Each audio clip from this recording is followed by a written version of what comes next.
Hello and welcome to my YouTube channel Scholars and Curious, and physics is obviously for curious ones। मैं मोनिका श्रीवास्तव आज आपके लिए लेकर आई हूँ एक वीडियो लेक्चर जिसमें हम बात करेंगे ब्लैक बॉडी रेडिएशन के बारे में और हम इसका स्टैटिस्टिकल एस्पेक्ट देखेंगे। तो चलिए शुरू करते हैं। आप फटाफट से इस चैनल को सब्सक्राइब कर लीजिए और अपने फ्रेंड्स को भी शेयर कर दीजिए। Okay, black body radiation. सबसे पहले ब्लैक बॉडी रेडिएशन क्या होता है हमें इसके बारे में पता होनी चाहिए। तो ब्लैक बॉडी रेडिएशन एक थर्मल इलेक्ट्रोमैग्नेटिक रेडिएशन है, थर्मल भी है एंड इलेक्ट्रोमैग्नेटिक भी है विद इन और surrounding a body in thermodynamic equilibrium with its environment. Black body radiation is always emitted by a black body. Black body is an idealized opaque non-reflective body. Point to remember, non-reflective body.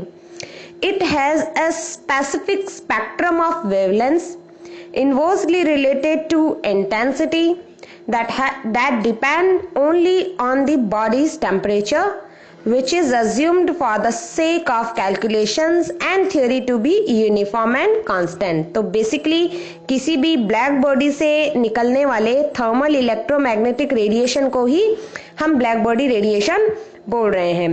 तो अब हम बात करते हैं कि black body क्या है। Black body एक अगर नॉर्मल भाषा में कहें तो ब्लैक कलर्ड एक बॉडी की हम बात कर सकते हैं which is opaque and radiates energy, radiates rays. All normal baryonic matter emits electromagnetic radiation when it has a temperature above absolute zero। तो कोई भी normal baryonic matter radiation emit कर सकता है जब इसका टेम्परेचर एब्सोल्यूट जीरो से कुछ ज्यादा हो। The radiation represent a conversion of a bodies internal energy into electromagnetic energy. जो रेडिएशन हमें मिलते हैं वो उस बॉडी की इंटरनल एनर्जी है which is converted into electromagnetic energy and is therefore called thermal radiation. क्योंकि इंटरनल एनर्जी की बात कर रहे हैं तो कॉन्सेप्ट ऑफ टेम्परेचर जरूर आएगा। It is a spontaneous process of radiative distribution of entropy। Okay friends, देखिए एक रेंज है जो आपको आपकी स्क्रीन पर दिख रही है। Colour of a black body from 800 Kelvin to 1200 Kelvin। This range of colors approximate the range of colors of stars of different temperature। Approximate range है ये और डिफरेंट टेम्परेचर पे जो स्टार्स हैं हमारी यूनिवर्स में उनके कलर्स को प्रेजेंट कर रहा है, रिप्रेजेंट कर रहा है। The concept of the black body is an idealisation as perfect black bodies do not exist in nature. Graphite and lamp black with emissivities greater than 0.95 are good approximation to a black material। तो यहाँ पे हमारे लिए याद रखने वाली जो important चीज है वो ये है कि ग्रेफाइट और लैम्प ब्लैक की हम बात करेंगे जो जिनका इमिसिविटी 0.95 से ज्यादा हो उन सबको हम ब्लैक मटेरियल मान सकते हैं। ठीक है, तो 0.95 इमिसिविटी को शो कर रहा है। ओके, ये ब्लैक बॉडी रेडिएशन का वेवलेंथ वर्सेस स्पेक्ट्रल रेडियंस का ग्राफ है जिसमें हम ये देख पा रहे हैं कि for different types of wavelength सबसे पहले वेवलेंथ इंक्रीज होती है एंड एक मैक्सिमम पॉइंट तक जाती है एंड इट कॉन्स्टेंटली डिक्रीजेज। हमेशा ऐसा ही हो रहा है। देखिए आप इन दी वेरियस ग्राफ्स आपको दिख रहा होगा आपकी स्क्रीन पर। As the temperature decreases the peak of black body radiation curve moves to lower intensities and longer wavelengths. So the black body radiation graph is also compared with classical model of Rayleigh and Jeans। Rayleigh and Jeans के classical model को represent करता है और यहीं से friends quantum mechanics की hypothesis की शुरुआत होती है।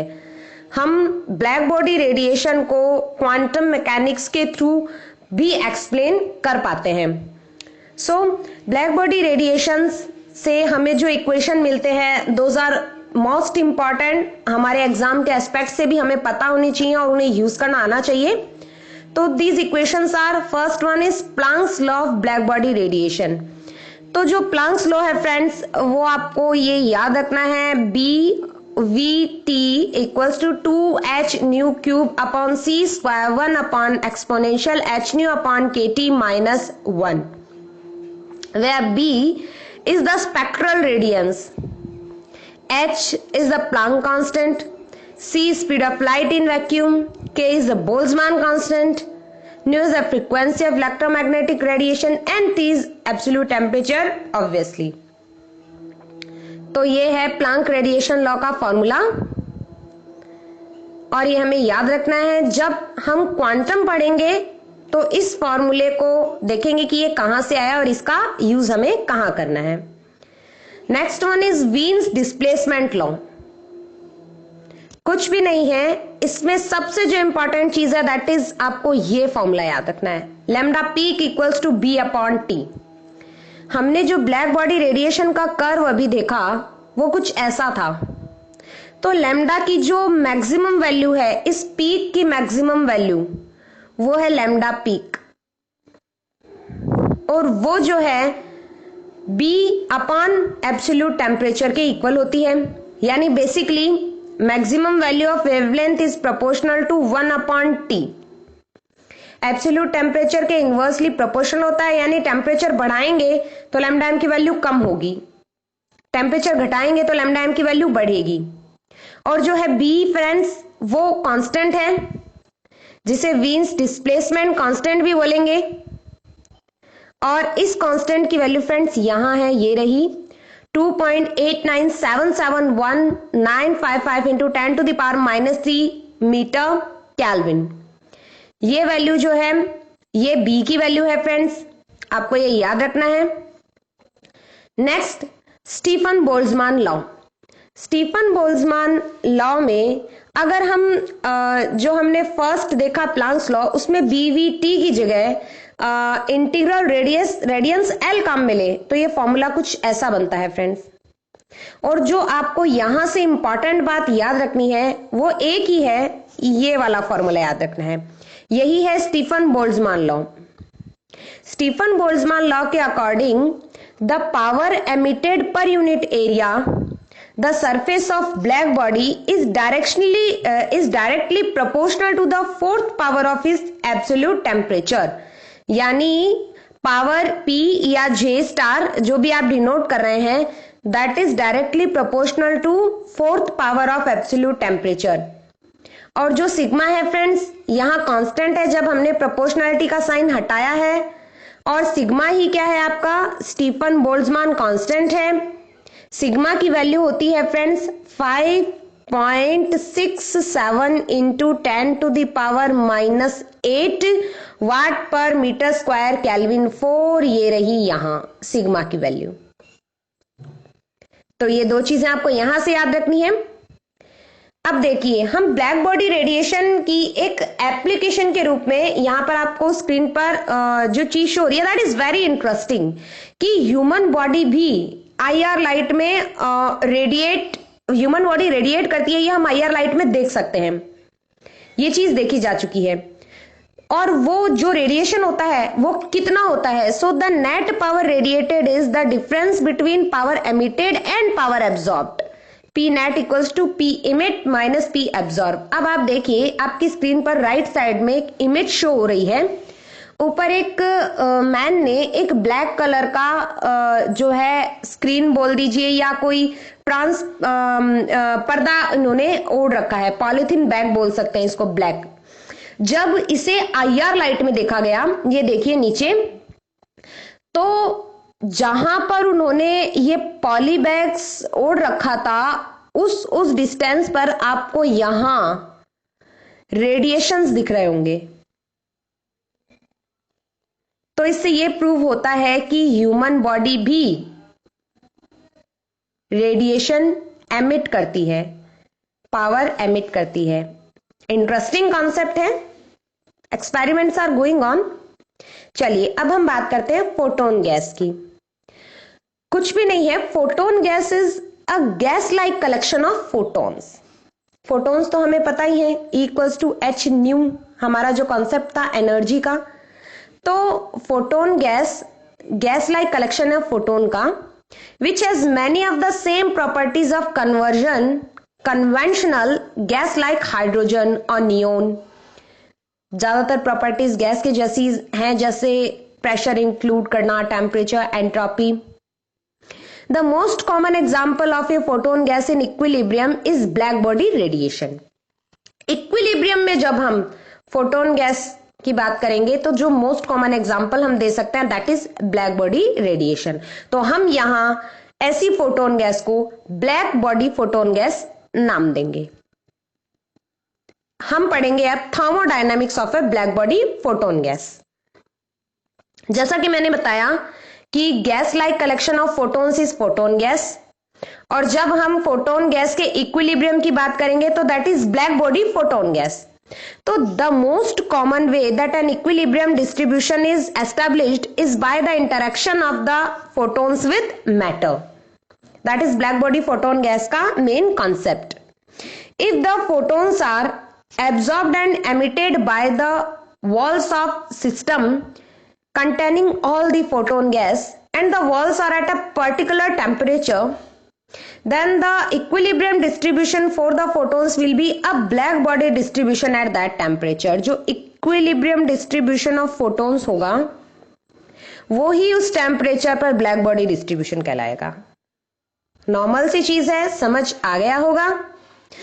A very important difference between a gas of massive particles and a photon gas with a black body distribution is that the number of photons in the system is not conserved. Point to be noted, the number of photons in the system is not conserved. A photon may collide with an electron in the wall, exciting it to a higher energy state, removing a photon from the photon gas। ये सब process होती रहती है black body photon gas में। चलिए अब हम इसका थोड़ा सा मैथमेटिकल देख लेते हैं, यही इंपॉर्टेंट है एग्जाम के लिए और ये सारे फॉर्मूले हमें याद भी रखने हैं। The thermodynamics of a black body photon gas may be derived using quantum mechanical arguments. The derivation yields the spectral energy distribution U, which is the energy per unit volume per unit frequency interval।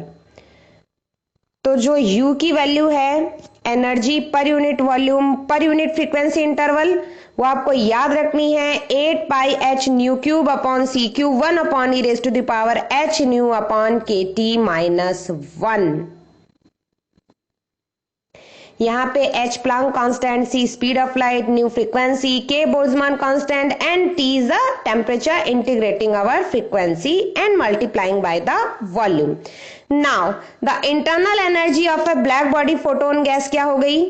U equals to 8 pi 5 K4 upon 15 C cube H cube VT4, V volume है। अगर आप इस पूरी value को एक constant भी माने तो आपके लिए ये कांस्टेंट हो गया, U बेसिकली प्रोपोर्शनल हो गया VT4 के। ठीक है।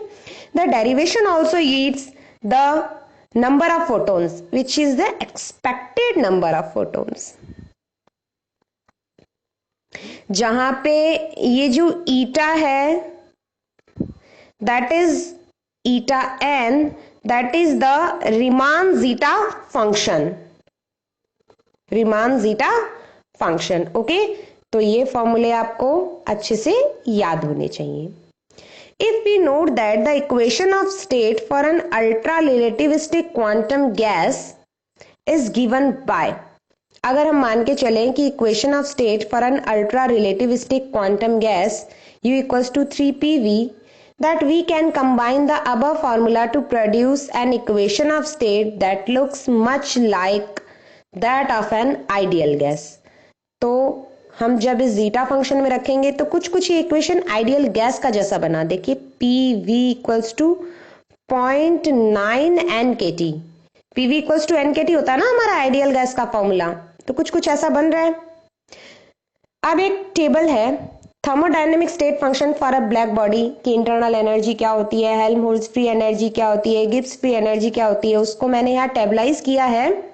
आप इन सभी फॉर्मूलाज को नोट करती जाइएगा और इन्हें लर्न कर लीजिएगा, क्योंकि कभी कभी एग्जाम में डायरेक्ट क्वेश्चन भी पूछा जाता है। सबसे पहले हम बात कर लेते हैं इंटरनल एनर्जी की। ये फॉर्मूला हम अभी पीछे देख कर आए हैं, U equals to pi square K4 upon 15 C cube H cut cube V T4, basically U proportional to T4 या VT4। Particle number n equals to 16 pi K cube zeta 3 upon C cube H cube V T cube, basically n proportional to T cube. Chemical potential mu equals to 0। Pressure P equals to U by 3V या pressure is proportional to T raised to the power 4। Entropy S equals to 4U upon 3T या S proportional to T cube. देखिए friends, ये फॉर्मूले कहां से आए, हमें इसके डेरिवेशन में नहीं जाना है। मैं यही कोशिश करती हूं कि आप लोग ज्यादा से ज्यादा फॉर्मूले याद कर सकें और उन पर बेस्ड क्वेश्चन की प्रैक्टिस कर सकें। एक अच्छे लेवल का कॉम्पिटिटिव एग्जाम निकालने के लिए इतना ही काफी है। हर इक्वेशन का डेरिवेशन देखने बैठेंगे तो फ्रेंड्स टाइम बहुत ज्यादा लगेगा और इसके लिए आपको मेहनत भी बहुत ज्यादा लगेगी। तो कम समय में अगर एग्जाम की अच्छी तैयारी करनी है तो जस्ट फॉर्मूलाज को एक जगह कलेक्ट कीजिए और उनके बेस पर आप more and more practice question solve कीजिए। Enthalpy H equals to 4U by 3, Helmholtz free energy A equals to minus U by 3 and Gibbs free energy G equals to 0। अब हम बात करते हैं, एक छोटा सा कॉन्सेप्ट है आइसोथर्मल ट्रांसफॉर्मेशन। आइसोथर्मल ट्रांसफॉर्मेशन होता है of a black body photon gas, जो कि क्या है, क्या प्रोसेस होती है, एक बार देख लेते हैं। As an example of a thermodynamic process involving a photon gas, consider cylinder with a movable piston। एक सिलेंडर कंसीडर कर लेते हैं जिसका पिस्टन मूवेबल है। The interior walls of cylinder are black in order that the temperature of photons can be maintained at a particular temperature. This means that the space inside the cylinder will contain a black body distributed photon gas। जो cylinder है उसके अंदर जो हम मान रहे हैं gas, that is black body distributed gas. Unlike a massive gas, this gas will exist without the photons being introduced from outside. The walls will provide the photons for the gas। Gas के लिए जो photons हैं वो walls provide करेगी। Now, suppose the piston is pushed all the way into the cylinder so that there is an extremely small volume। piston को compress किया, volume को कम कर दिया, extremely small। The photon gas inside the volume will press against the piston, moving it outward, and in order to transformation to be isothermic, a counter force of almost the same value will have to be applied to the piston। जब piston नीचे की तरफ compress करेंगे तो जो gas है वो piston पर भी एक फोर्स लगाएगी, ऑलमोस्ट सेम वैल्यू का फोर्स लगाएगी, जिसकी वजह से धीरे धीरे पिस्टन का मोशन स्लो होता जाएगा एंड वेरी स्लो हो जाएगा। This force will be equal to the pressure times the cross sectional area of piston. ये फोर्स क्या होगा, pressure into cross sectional area के इक्वल होगा, जो कि होता भी है, नॉर्मल फिजिक्स का कॉन्सेप्ट है। This process can be continued at a constant temperature until the photon gas is at volume V0। ये प्रोसेस हम कांस्टेंट टेम्परेचर पर तब तक करेंगे जब तक फोटोन गैस का जो वॉल्यूम है वो V0 ना हो जाए। Integrating the force over the distance x traveled yields total work done to create this photon gas at this volume, जो कि है W equals to minus 0 to x naught P A dx, where the relationship V equals to AX has been used। और यहाँ पर वही B constant जो हमारा चल रहा है वही यूज कर रहे हैं, 8/5 K4 upon 15 C cube H cut cube. Pressure क्या हो जाएगा friends, Px equals to BT4 upon 3। जब हम वर्क डन को इंटीग्रेट करेंगे तो ये वैल्यूज आ जाएंगी। The amount of heat that must be added in order to create the gas is heat U minus W, और हीट जो है वो H नॉट यानी एंथैल्पी ऑफ ट्रांसफॉर्मेशन, या H naught is the enthalpy of end of the transformation के बराबर होगी। Simple सा कॉन्सेप्ट है फ्रेंड्स। चलिए अभी तक हमने जो भी पढ़ा है उसको लर्न करने के लिए एक फटाफट से ट्रिक है, याद कर लीजिए। एंट्रोपी जो होती है proportional to absolute temperature cube T cube, heat capacity CV proportional to T cube, total number of photons N proportional to T cube, internal energy U proportional to T4, pressure P proportional to T4, Helmholtz P energy F proportional to T4 and Gibbs energy G equals to 0। Direct question आएगा, easy question आएगा, तो इन tricks से आपका काम चल जाएगा। एक और कॉन्सेप्ट है फ्रेंड्स, नया कॉन्सेप्ट है सोलर कांस्टेंट। हम इसके बारे में आने वाले वीडियो लेक्चर में बहुत विस्तार से बात करेंगे। थोड़ा सा इसका इंट्रोडक्शन मैं आज आपको दे देती हूं। What is solar constant? In the absence of atmosphere, the energy of some rays incident per unit area per minute perpendicular to the surface placed at average distance of the earth from sun is called solar constant. Suppose r is the sun radius and capital R is average distance of earth from sun. ये हमारा अर्थ है और ये सन है। सन का radius हम मान लेंगे स्मॉल r, और ये एवरेज जो डिस्टेंस है वो हम मान लेंगे कैपिटल R। तो हमारा फॉर्मूला यहां से बनेगा 4 pi r square s equals to E 4 pi r square. E अभी हमने पढ़ा था पीछे सिग्मा T4, जहां सिग्मा है स्टीफन बोल्ट्जमान कांस्टेंट, तो यहां रख दीजिए। और जो S की वैल्यू आएगी, यहां जो कैपिटल S हम काम में ले रहे हैं ये सोलर कांस्टेंट है, इसकी वैल्यू इतनी आ जाएगी। या जो टेम्परेचर T एब्सोल्यूट टेम्परेचर है कि टेम्परेचर कितना होना चाहिए, उसकी वैल्यू आ गई T equals to SR square upon sigma R square की पावर 1/4। कंसिडर कीजिए अगर हम टेम्परेचर को 5800 केल्विन लेके चले तो हमारे पास जो S की वैल्यू आती है वो आती है 1.937 कैलोरी पर सेंटीमीटर स्क्वायर मिनट। यहां सिग्मा की वैल्यू तो आपको ये लेनी है, तो एक बार इसको अच्छे से देख लीजिए। अगर यहां ये T 5800 केल्विन है तो ये जो S है इसकी वैल्यू 1.937 कैलोरी पर सेंटीमीटर स्क्वायर मिनट होती है। याद कर लीजिएगा, कब? जब टेम्परेचर 5800 केल्विन हो। अब इतने सारे फॉर्मूले पढ़ लिए, प्रैक्टिस क्वेश्चन तो बहुत जरूरी हैं, तो चलिए कुछ क्वेश्चंस करते हैं इन्हें समझते हुए। ए black body kept at 300 Kelvin emits maximum energy at wavelength 20,000 angstrom. If it emits maximum energy at wavelength 5,500 angstrom, what would be the corresponding temperature? एक ब्लैक बॉडी 300 केल्विन पे रखी हुई है, तो ये 20,000 एंगस्ट्रम का एनर्जी का वेवलेंथ मैक्सिमम एमिट कर रही है। अगर 5,500 एंगस्ट्रम एनर्जी का वेवलेंथ ये मैक्सिमम एमिट करे तो रेस्पेक्टिव टेम्परेचर क्या होगा? तो फ्रेंड्स हमने एक फॉर्मूला अभी अभी पढ़ा है, lambda m equals to b upon t, या lambda m t equals to b, जहां b की वैल्यू हमें पता होती है, या b कांस्टेंट होता है जिसकी वैल्यू हम निकाल लेते हैं। तो देखिए फ्रेंड्स, सबसे पहले आपको t1 दे रखा है, लैम्डा m1 भी दे रखा है, तो lambda m1 t1 equals to constant है, तो उस कांस्टेंट की वैल्यू आ गई, यानी b की वैल्यू आ गई 6 × 10⁻⁻⁴।